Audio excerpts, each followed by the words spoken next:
போராட்டம் 2 நாட்களுக்கு முன்னால் அறிவிக்கப்பட்டு தங்களுடைய நிலைமையை முஸ்லிம்கள் தாமே உணர்ந்து கொண்டு தன்னார்வத்தோடு இந்த அளவுக்கு குழுமி இருக்கிறார்கள். ஏனென்றால் நீங்கள் அப்பட்டமாக முஸ்லிம் சமுதாயத்திற்கு வஞ்சகம் செய்திருக்கிறீர்கள், அப்பட்டமாக துரோகம் செய்திருக்கிறீர்கள் என்ற காரணத்தினால்தான் இந்த அடையாள போராட்டத்திலேயே பெருந்தளவாக மக்கள் குழுமி இருக்கிறார்கள். இந்த இடத்திலே முதல்ல அதிகாரிகளுக்கு, உளவுத்துறை நண்பர்களுக்கு சில தகவல்களை நாங்கள் பதிவு செய்கிறோம். இது எங்கள் சமுதாய மக்களுக்கும் சொல்லுகிற தகவல்கள் தான். கடந்த 6/12/2007 தினத்தந்தியில நல்லா கவனிக்க வேண்டும். இடஒதுக்கீடு அமுலுக்கு வந்த பிறகு அரசாங்கத்திலிருந்து பல சந்தர்ப்பங்கள்ல வேலைக்கு ஆள் வேண்டும் என்று தமிழ்நாடு அரசு பணியாளர் தேர்வாணையத்தின் மூலமாக அறிவிக்கிறார்கள். அதுல 6/12/2007 4103 பேர் வேலைக்கு எடுக்கிறோம் என்று அறிவிக்கிறார்கள். இளநிலை உதவியாளர் 75, வரி தண்டலருங்கிற பொறுப்புல ஒரு 256, இளநிலை உதவியாளர் பிணையமற்றது என்ற தலைப்பில் 3434 பேர், நீதி அமைச்சு பணியில ஒரு 338 பேர். ஆக அரசாங்கத்தில் வேலைக்கு எடுப்பதாக அறிவிக்கப்பட்டவர்கள் 4103. இந்த 4103ல கிறிஸ்தவர்களுக்கு 140, முஸ்லிம்களுக்கு 53. 4103 பேரை கலைஞர் வேலைக்கு எடுக்கிறார். 3.5% நமக்கும் கிறிஸ்தவர்களுக்கும் தந்ததாக சொல்கிறார். ஆனால் இந்த 4003ல 3.5% என்று சொன்னால் 140 சரிதான். அந்த 140 கிறிஸ்தவர்களுக்கு கொடுக்கப்பட்டிருக்கிறது. நம்ம மக்களுக்கு கிடைத்தது எவ்வளவு என்றால் 53. இது அரசாங்கம் வெளியிடுது. இத்தனை முஸ்லீம் தான் விண்ணப்பிக்கலாம். 53 பேருக்கு தான் முஸ்லீமுக்கு விளம்பரம் தருவோம், இடம் தருவோம், கிறிஸ்தவர்களுக்கு 140 பேருக்கு தருவோம் என்று அரசாங்கம் தினத்தந்தியில பகிரங்கமாக அறிவிப்பு செய்து என்று சொன்னால், அப்ப இந்த சமுதாயத்தை பற்றி கலைஞரும் இந்த அரசும் என்ன நினைக்கிறது? சில பேரை சிறுபான்மை பிரிவை கையில வைத்துக் கொண்டால் முஸ்லிம்களை ஏமாற்றலாம், யாரும் கண்டுகொள்ள மாட்டார்கள், நமக்கு நன்றி அறிவிப்பு நடத்திவிட்டு பாராட்டிக் கொண்டே இருப்பார்கள் என்று ஒரு கணக்கு போடுகிறார். அதனாலதான் அவங்களுக்கு 3.5 கொடுத்து விட்டு நமக்கு 1.25. 1.5 என்பது ஒரு வசனத்துக்கு சொல்ற நல்லா இருக்குது. 3.5 1.2 கணக்குப்படி பார்த்தால் 53 என்பது 1.25 தான். 1.25% நமக்கு, 3.5% மற்றவங்களுக்கு போராடாம நோகாம நொங்குகின்றவங்களுக்கு 3.5%, ரத்தம் சிந்தி போராடினவனுக்கு 1.25% என்றால் இது எவ்வளவு பெரிய துரோகம். நம்பர் 1. இரண்டாவதாக 16/11/2007 எல்லாம் இடஒதுக்கீட்டுக்கு பிறகு, இடஒதுக்கீடு சட்டம் அமலுக்கு வந்த பிறகு தமிழ்நாடு அரசாங்கம் வேலைக்கு சேர்த்தவர்களுடைய பட்டியல் 16/11/2007 டைபிஸ்ட் வேலைக்கு 3368 பேரும், ஸ்டெனோ வேலைக்கு 507 பேரும் தேவை என்று தினத்தந்தி ஹிந்துவில விளம்பரம் வருகிறது, தினத்தந்தியிலும் வருகிறது. தேதி 16/11/2007 விளம்பரத்தை அரசாங்கம் வெளியிடுகிறது, தமிழ்நாடு அரசு பணியாளர் தேர்வாணையம் வெளியிடுகிறது. அதுல குறிப்பிடுறாங்க, இந்த 3875 வேலையில முஸ்லிமுக்கு நாங்கள் 59 தருவோம், கிறிஸ்தவர்களுக்கு 130 தருவோம். அதாவது ஏற்கனவே உள்ள வேலையிலையும் 4103, அந்த வேலைக்கு 40, நமக்கு 53. இரண்டாவது வெளியிடுகிறார்கள் 3875 வேலை, அந்த வேலையில முஸ்லிமுக்கு 59, கிறிஸ்தவர்களுக்கு 130 என்றால் இது தற்செயலா நடக்குதா? இது தெரியாம நடக்குதா? இது தவறுதலா நடக்குதா? நம்மளை எல்லாம் ஏமாளிகள் என்று நினைத்துக் கொண்டு வேண்டும் என்று நடக்கிறதா? சிந்தித்து பார்க்க வேண்டும். அப்ப கலைஞர் இந்த சமுதாயத்தை ஏமாளி சமுதாயம் என்று நினைக்கிறார். அடுத்ததாக ஸ்பீச் தெரப்பி என்ற ஒரு வேலைக்கு ஆள் தேவை என்று சொல்லி 27/11/2007 ஹிந்து பேப்பர்ல வருது 27ஆம் தேதி 27/11 மாசம் 2000 போன மாசம் விளம்பரம் வருது. அதுல என்ன குறிப்பிட்டிருக்கான் தெரியுமா? இந்த வேலைக்கு முஸ்லிம்களும் கிறிஸ்தவர்களும் விண்ணப்பிக்க வேண்டாம். இடஒதுக்கீடு கலைஞர் கொடுத்த இடஒதுக்கீடு என்னவென்றால் ஸ்பீச் தெரப்பிக்கு ஆள் தேவை இருக்கிறது. இது அரசாங்கம் தான் தேர்வு செய்யுது. தமிழ்நாடு அரசு பணியாளர் தேர்வாணையம் தேர்வு செய்யுது. அந்த ஹிந்து விளம்பரத்திலேயே குறிப்பிடுறா இந்த வேலைக்கு பிற்பட்ட முஸ்லிம்களும் பிற்பட்ட கிறிஸ்தவர்களும் விண்ணப்பிக்க கூடாது, அது உனக்கு கிடையாது. அப்ப இடஒதுக்கீடு தந்திருக்கிறாரா அல்வா கொடுத்திருக்கிறாரா? அல்வா. அப்ப வேண்டுமென்று இந்த சமுதாயத்தை கலைஞர் வஞ்சிக்கிறாரா? அடுத்து என்ன? நவம்பர் 27 நியூஸ் பேப்பர் டிபார்ட்மெண்ட்டுக்காக வேண்டி வேலைக்கு ஆள் எடுக்கிறார்கள். இதுவும் பேப்பர்ல விளம்பரம் வருகிறது. ஆனால் இந்த விளம்பரத்திலையும் முஸ்லிமுக்கும் கிறிஸ்தவர்களுக்கும் இடம் கொடுக்கவில்லை.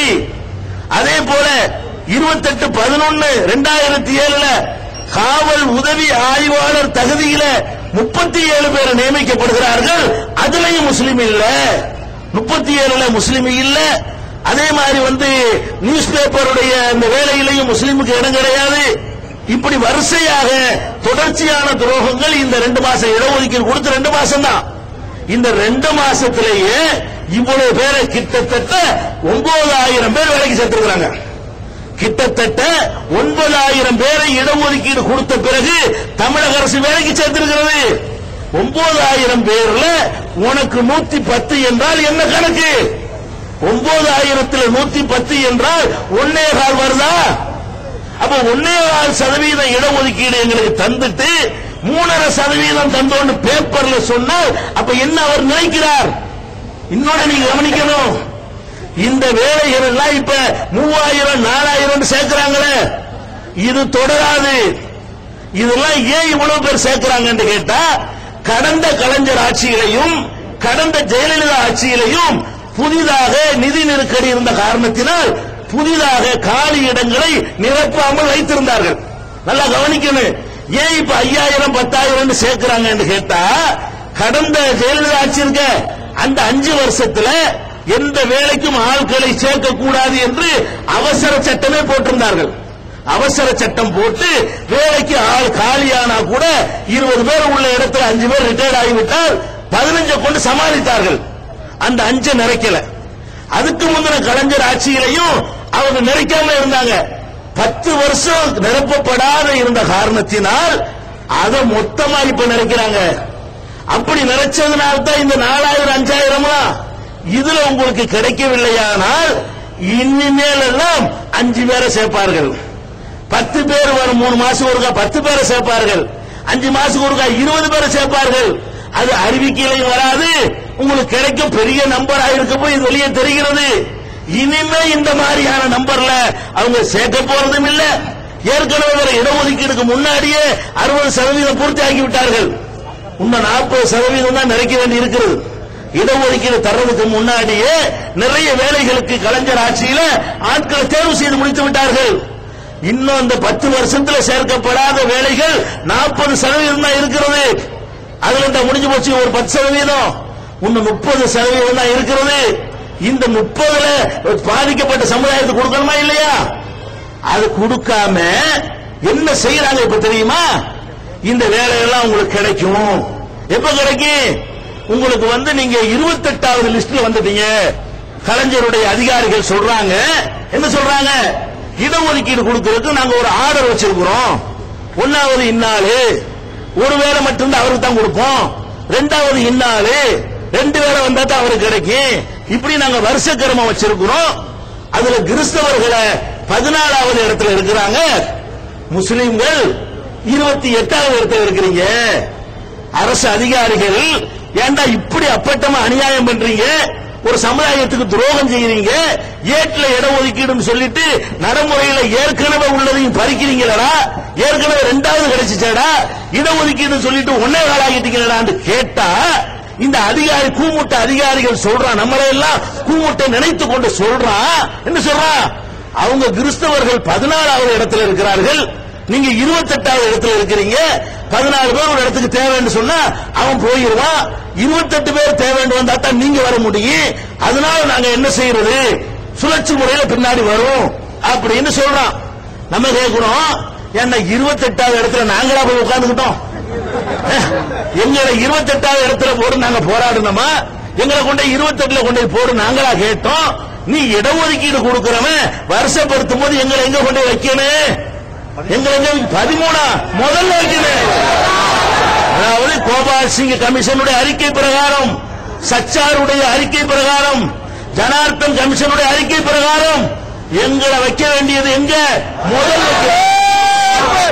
நீ எங்களை விட பல மடங்கு மேல இருக்கக்கூடிய கிறிஸ்துவ சமுதாயத்தை 14ல வைக்கிற. 14 பேர் தேவைன்னு வைங்க, அவனுக்கு கிடைச்சிடும்.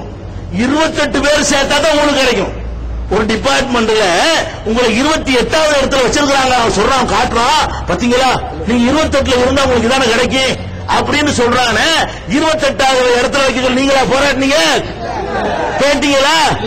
அப்ப இந்த கலைஞர் என்ன செய்யறாரு, கொடுக்கிற மாதிரி கொடுத்துட்டு நம்மள தூக்கி 28வது இடத்துல போடுறாருன்னா இவர் நெஞ்சில என்ன நினைத்துக் கொண்டிருக்கிறார்? நம்மளை பத்தி என்ன நினைக்கிறார்? அப்ப இந்த சமுதாயத்தினுடைய பாதிப்பு அவர் விளங்கி இருந்தா, உணர்ந்திருந்தா, அந்த ஜீவ போடும் பொழுது அடே பல வருஷங்களா பாதிக்கப்பட்டிருக்கிறாங்க, ஏற்கனவே 70% நிரப்பி தொலைச்சுட்டோம், இன்னும் கொஞ்சம் தான் இருக்குது, அதுலயாச்சும் அந்த சமுதாயத்துக்கு கிடைக்கட்டும், அவங்க கொண்டு ஒரு 3வது இடத்துல போடு, ஒரு 2வது இடத்துல போடு, குறைஞ்சது ஒரு 13வது இடத்துலயாவது போட்டிருந்தா கூட கிறிஸ்தவர்களுக்கு நமக்கு சமமா கிடைச்சிருக்கும். நம்மளை கொண்டு இவனா 28வது இடத்துல போட்டுவிட்டு நீங்க 28ல இருக்கிறீங்கல்ல, அதனாலதான் உங்களுக்கு கிடைக்கலன்னு சொன்னா அது எவ்வளவு பெரிய அயோக்கியத்தனம். இது செஞ்ச அயோக்கியத்தனத்தை விட பெரிய அயோக்கியத்தனம். தராம இருக்கிறானே, அதை விட தராம இருக்கிற நியாயப்படுத்துறானே, அதை நெஞ்சில குத்துறானே, நம்மளை கிறுக்கனாக்குறானே, அது எவ்வளவு பெரிய அயோக்கியத்தனம். அப்ப தெளிவா புரிஞ்சுக்கிறீங்க. இந்த மாதிரி ஜீவோ இருக்குது, இந்த வரிசை இருக்குது. சைக்கிளிங்ல வருமா? சைக்கிளிங் உங்களுக்கு விளங்குதா? என்ன சொல்றான்னு கேட்டா, 100 பேர் சாப்பாடு கூப்பிட்டு இருக்கிறான், 25 பேருக்கு தான் சாப்பாடு ரெடியா இருக்குது, அடுத்த 75 பேருக்கு இப்பதான் சட்டி வச்சிருக்கிறாங்க, 25 பேருக்கு இப்ப சாப்பாடு கொடுக்கணும். யாருக்கு முதல்ல கொடுக்கணும்? சின்ன பிள்ளைகளுக்கு கொடுக்கணும், பசி தாங்காத பொம்பளைகளுக்கு கொடுக்கணும், சவள பிள்ளைகளுக்கு கொடுக்கணும், கொஞ்சம் ஒரு மாதிரி காத்திரமா இருக்கிறவனுக்கு 2வது சட்டில சாப்பிட்டு காப்ப, அதெல்லாம் நியாயம். நீ 25 பேருக்கு இப்ப கொடுக்குற. என்ன சொல்றான், இந்த 25 பேரை நல்ல கூழு கூழு இருக்கிறான்ல அவன் திங்கிட்டு. கருணாநிதி சொல்றாரு, இந்த 25 பேருக்கு தான் இப்ப முதல் சோறு வந்திருக்குது, இதை யாரு தின்னுங்க? சின்ன பிள்ளை பின்னாடி போ, மூணமுட்டா பின்னாடி போ, நோஞ்சான்லாம் பின்னாடி போ, சவர பிள்ளைலாம் 28க்கு போ, யாரு முன்னாடி வா? பணக்காரன்ல வா, கூழு கூழுன்னவன்லாம் வா, குண்டா இருக்கிறவன்லாம் வா, காலையில சாப்பிட்டவன்லாம் வா சொல்லி கூப்பிட்டு 25 பேருக்கு சோத்தை கொடுத்து நம்மளை கேட்டா ஆகிக்கிட்டு இருக்கிற அடுப்புல வந்தவன் தருவேன். அதான் சுழற்சிங்கிறது, அதான் சைக்கிளிங்கிறது. விளங்குற உங்களுக்கு? சைக்கிளிங்ல வரும், சைக்கிளிங்ல வரும்புறான. இனிமே நீ எங்க 3000 பேர் சேர்க்க போற? நீ எப்போ இனிமே 4000 டைப்பிஸ்ட் சேர்க்க போறமே சேர்க்க மாட்டான். இனிமே இளநிலை உதவியாளர்கள் 4000 பேர் எங்க சேர்க்க போற? அங்க ஒண்ணு, இங்க ஒண்ணு, இங்க ஒண்ணு சேர்க்க போற. அப்ப என்ன பண்றான்? அதாச்சும் சோறு கரைச்சு போயிரு. இவன் போய் சொல்றான், வெறுஞ்சட்டி வச்சுக்கிட்டு சோறு இருக்குங்கிறான். அவனாச்சு சோறு 25 பேர் கொடுத்துட்டு அடுப்புல வேவு விடா வெந்தவன தர்றேங்கிறான். இவன் என்ன சொல்றான், சோறு வரும் தர்றேங்க வெறுஞ்சட்டி வச்சுக்கிட்டு. அப்ப இருக்கிற சோத்துல பலவீனமா இருக்கிற எங்களுக்கு கூடுறா, நோஞ்சானாரு நாங்களா இதை சொல்லலடா, நீ அமைச்ச கமிஷன்கள் சொல்லுடா, இதை நாங்களா சொல்றோம்? நாம பின்தங்கி இருக்கிறோம் நம்மளாவா தீர்மானிச்சுக்கிட்டோம், நம்மளாவா தீர்ப்பளிச்சுக்கிட்டோம்? இல்ல, நாம பின்தங்கி இருக்கிறோம். எப்படி பின்தங்கி இருக்கிறோம்? தலித்து மக்களை விட பின்தங்கி இருக்கிறோம் என்று நீதிபதி ராஜேந்திர சச்சார் சொல்றாரு. அதை நீ படிச்சு இருந்தா நீ என்ன பண்ணிருக்கனே?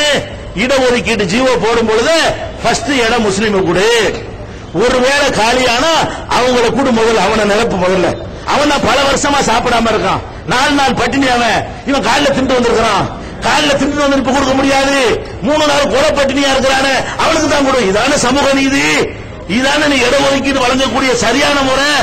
அதை விட்டுப்புட்டு காலாகாலம் பின்தங்கின எங்களை ஏமாத்துற மாதிரி 1.25% கொடுத்து அப்பட்டமா பேப்பர், இவ்வளவு ஆதாரம், அவ்வளவு பேப்பர் கையில வச்சிருக்கிறேன், இவ்வளவு பேப்பர்கள் நீ விளம்பரம் கொடுத்திருக்கிறிய, விளம்பரம் கொடுத்து முஸ்லீமுக்கு இல்லைன்னு ஒரு பேப்பர்ல எழுதுற, முஸ்லீமுக்கு 1.25% அப்பட்டமா தெரிவிக்கிறேன்னு சொன்னா இந்த வஞ்சகத்தை பார்த்துக்கிட்டு இருக்க முடியாது. தெளிவா அறிவிக்கிறோம், கலைஞரை இந்த இடஒதுக்கீடு தந்தவுடனே நம்ம பாலிசியை எல்லாம் தளர்த்தி கொண்டு நம்ம கொள்கையை எல்லாம் கூட கொஞ்சம் தளர்த்தி கொண்டு நேரடியா போய் நன்றி தெரிவித்தோம்.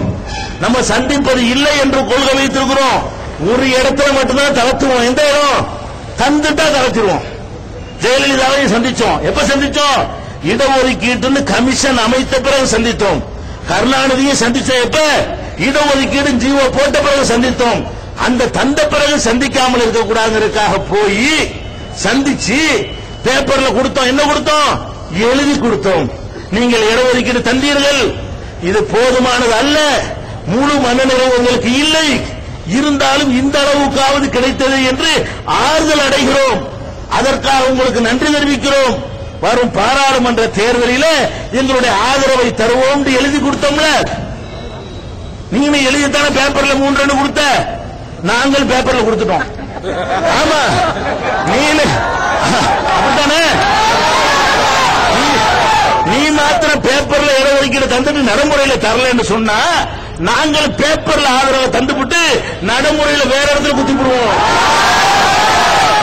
இந்த முடிவெடுக்க ரொம்ப நேரம் ஆகாது. ஒரு செயற்குழுவை கூட்டி, ஒரு பொதுக்குழுவை கூட்டி கலைஞர் செய்திருக்கிற துரோகத்துக்கு நியாயம் கிடைக்கல என்று சொன்னா எங்களுடைய ஆதரவும் பேப்பர்ல கொடுத்தவரை முடிந்துவிடும். வர்ற ஏற்கனவே சிறுபான்மை அந்த அம்மா சொல்லிக்கிட்டே இருக்குது, மைனாரிட்டி அரசு ஏற்கனவே முழு மெஜாரிட்டி வர முடியல. இப்ப இதுலயும் வஞ்சகம் பண்ணீங்க, பயங்கரமான விளைவு. எதிர்க்கட்சியாக கூட அமர முடியாது. இந்த சமுதாயத்தினுடைய உணர்வுகளோடு விளையாடாமல் இவ்வளவையும் இடஒதுக்கீடு கொடுக்கப்பட்ட பிறகு நியமிக்கப்பட்ட எல்லா நியமனங்களையும் ரத்து செய்ய வேண்டும். எங்கள் கோரிக்கை என்ன? இதுவரை செய்யப்பட்டிருக்கிற எல்லா நியமனங்களும் ரத்து செய்துவிட்டு புதுசா அறிவிக்க வேண்டும். அந்த அறிவிப்பிலே எங்களுக்கு 3.5% இருக்க வேண்டும். எங்களுக்கு 280 பேர் இருக்க வேண்டும். 110 பேர் கொடுத்திருக்கிற இந்த 9000 பேர்ல எங்களுக்கு 280 முஸ்லிம்களுக்கு இடம் கொடுத்து எல்லா அறிவிப்புகளையும் மாற்றாம சைக்கிளிங் 28 என்று சமாளித்தால் எங்களுக்கு உன்னைய ஆதரிக்காம இருக்கிறதுக்கு சமாளிக்க தெரியும். அது மாதிரி எங்களுக்கும் காரணங்களை கற்பிக்க தெரியும் என்று கலைஞருக்கு எச்சரிக்கை செய்து அதிகாரிகள் தெளிவாக கொண்டு போய் கலைஞருக்கு இந்த செய்தியை சேர்க்க வேண்டும். நாங்கள் அரசியல்வாதிகள் இல்லை. 10 வருஷம் அவ்வளவு பாடுபட்டிருக்கிறோம். 10 வருஷம் அவ்வளவு உழைச்சிருக்கிறோம். எவ்வளவு பணத்தை செலவழித்திருக்கிறோம், எவ்வளவு காலத்தை உழைத்திருக்கிறோம், எத்தனை சிறைச்சாலைகளை சந்தித்திருக்கிறோம், கால் கடுக்க கற்பிணிகள் எல்லாம் கூட கும்பகோணத்தில் நடந்திருக்கிறோம். அவ்வளவு கஷ்டப்பட்டு பெற்ற இடஒதுக்கீட்டில் எங்களை நீ ஏமாத்த நினைத்தால் உன்னை ஏமாற்றுவதற்கு எங்களுக்கு ரொம்ப நேரம் ஆகாது. இந்த தமிழக அரசு கலைஞரை எச்சரிக்கை செய்து இந்த அடையாள போராட்டத்தோடு செஞ்ச தவறுக்கு பரிகாரம் காணுங்கள். எங்களுடைய சதவீதப்படி கிடைப்பதற்குரிய 3.5 எங்களுக்கு 13 கிடைக்கணும், 3.5 கிடைப்பதை உறுதி செய்யுங்கள் என்று எச்சரித்து நிறைவு செய்கிறேன். அஸ்ஸலாமு அலைக்கும்.